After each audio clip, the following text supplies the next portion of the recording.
అయితే వారికి తీర్పు తీర్చబడింది.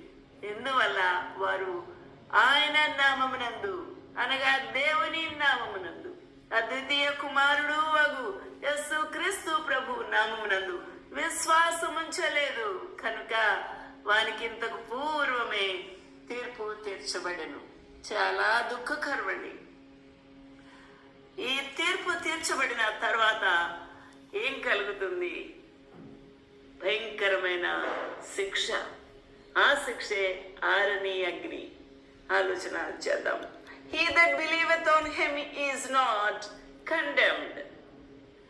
He that believeth on him, whoever believing on Jesus' name, whoever believing on the name of the Lord Jesus Christ, they are not at all condemned.